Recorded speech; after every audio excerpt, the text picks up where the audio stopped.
Okay. Hi guys, welcome back to Cellar Rat TV with your host, the Cellar Rat, Addison Rex.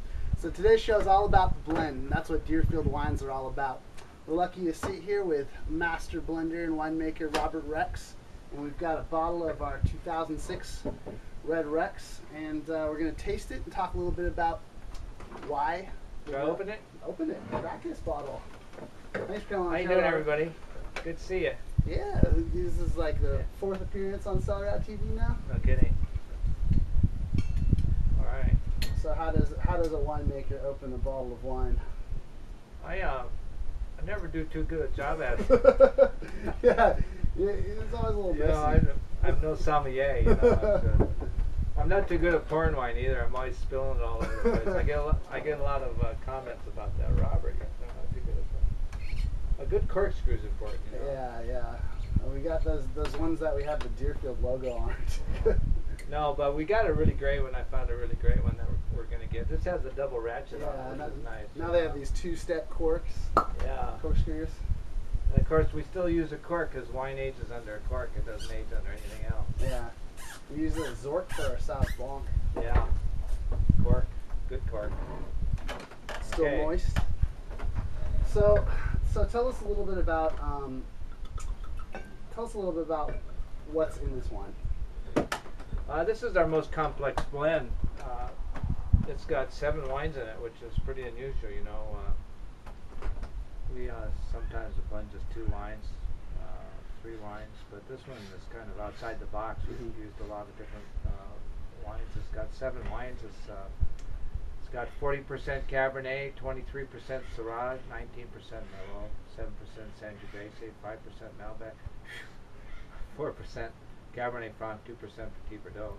Wow. Recipes on the back. Wow. I mean, can you believe that 7 varietals in this? And I heard they're from 7 different vineyards. Actually, more than that. The Cabernet is from about 4 different vineyards, just the Cabernet. Wow. So there's probably about, let's see, there's 2 Syrah vineyards. Merlot, there's 3. There's probably 12 vineyards in here. So, maybe 15 vineyards. So, I mean, this isn't just a blend of varietals. This is a blend of 15 terroirs. That's right. That's right. It's very complex. Wow. It takes a long time to put together. We spent, maybe almost 3 months before we got to the final blend. Wow. You know, they're all done by taste. Yeah. So how do you choose which varietals to include in the Well, blend? each varietal has a focus of its flavor at a different part of the palate. You know, your palate is 3-dimensional, and so each fruit flavor, each grape flavor has kind of pinpoint of a different spot. You take Cabernet, for instance. Cabernet has a lot of structure to its flavor. It doesn't have a lot of up and down flavor, so I often liken it to a 2x6. You know, it's wide and flat and it goes straight back. Okay. So if you picture where you taste the wine rather than what it tastes like, you get a sense of where it fits on the palate. And that's really how we construct the blends.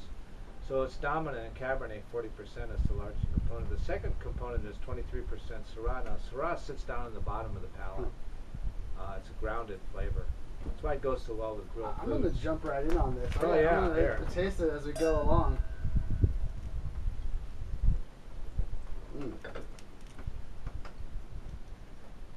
You know, if you really swish it around,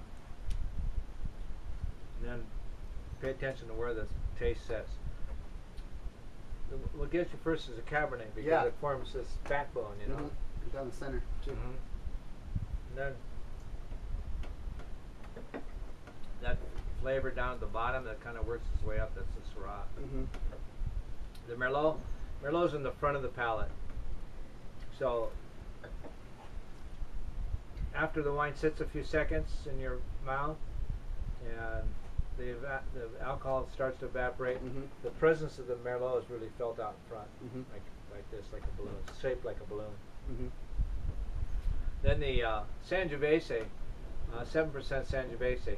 Sangiovese's got the fruit in the middle, but then it kind of crests over the top like a wave, so the flavors actually come forward. I felt that the first. Did you? First sip, Yeah, that's the Sangiovese does that. Huh. See, Cabernet doesn't do that. Yeah.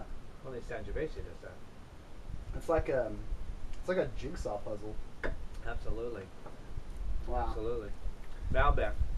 You get this flavor back down here. Mm-hmm. It lingers a long time after you swallow the wine. But when you swish it around, you get these berry flavors back here. That's the Malbec. Hmm. That's where you taste blackberries. You know, you eat a whole bowl of blackberries. Yeah. End up with this flavor down in the back. part of it. I'd definitely get a lot of blackberry out of this. Yeah, that's from the Malbec. Huh. Cabernet Franc's like dark chocolate. You know, when you eat really good dark chocolate, you find yourself breathing out over it because you get the cocoa in your head. Yeah. You know, like 68% cocoa chocolate. Mm-hmm. All that flavor's up here. That's where the Cabernet Franc Mhm. goes. And you notice that too. And now it's a warm day today, so It is warm. the alcohol is evaporating very rapidly, Mhm. and the wine is warmer than we normally drink. Yeah, it is a little warm. So, how do you? Oh, did you talk about the Petit Verdot? So when you swallow the wine, you not only get the long finish of the Cabernet Sauvignon, but you really get a hit of the Cabernet Franc as it comes up from the back into your nasal cavity. Yeah. That's created by the Cabernet Franc. You know, if it wasn't in there, you wouldn't have that sensation. Really. So there's really a purpose for every one of those grapes. They're not put in there by willy-nilly. Yeah, And then so- finally, Petit Verdot. Petit Verdot is interesting. It really changes a lot depending on where it sits, what kind of blend it's in, you know. If you put it with something really fruity, it tends to make it more stringent in the front, and I think that's where it's really acting this way. You get down, now the tannin in the front of your teeth is a lot from the Petit Verdot. Just a little bit. There's only a little bit in there. Yeah. You could overpower it, you know, it'd be like adding too much pepper to the soup. Hmm. It's made like soup. Yeah. All these You make different soups that ingredients. have a lot of ingredients, right? Right. Vegetable soup. Right. But you don't put everything in there in the same quantity. Some No. people do, but it's not very good soup if you do that. Right. You know, you design a dish or a wine along how it fits in the palate. We do that all the time with food. You know, we recognize it. Yeah. It's very plain with food when you make a gourmet meal for your friends. You not only pay attention to the ingredients you put in a dish, but then you pay attention to how you present them on the plate. Uh-huh. You know, because of the way the flavors go together. Uh-huh. Well, we're essentially doing the same thing with the grapes. Well, It takes a lot of time and effort. Not too many people do it.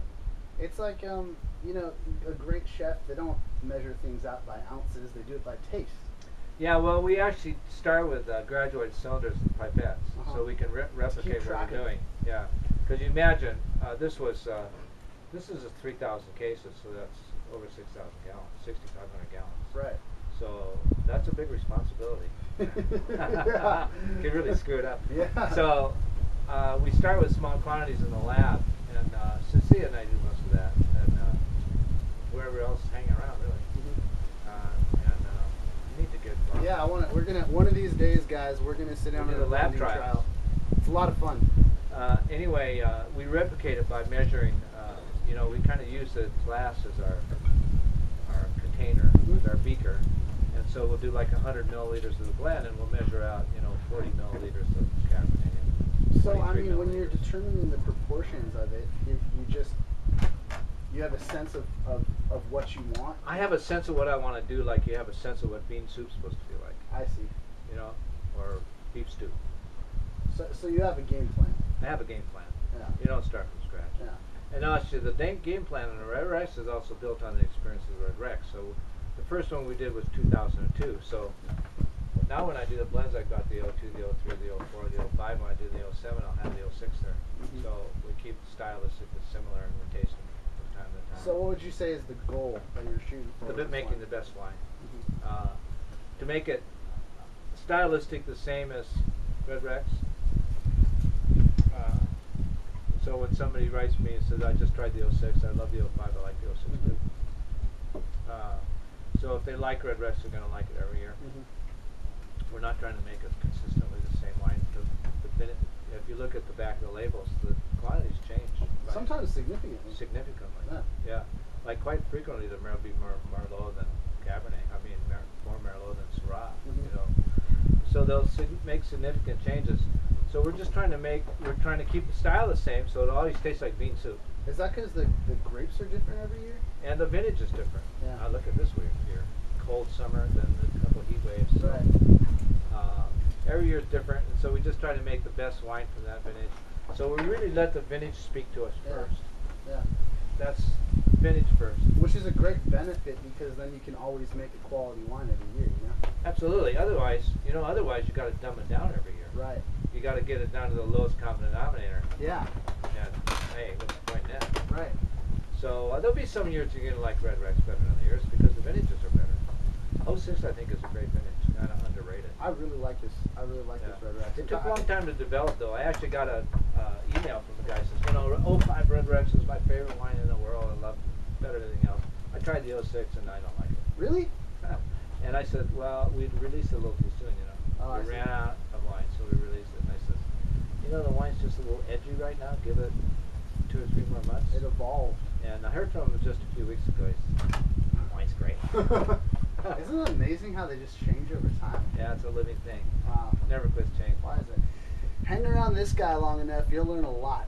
I promise you that.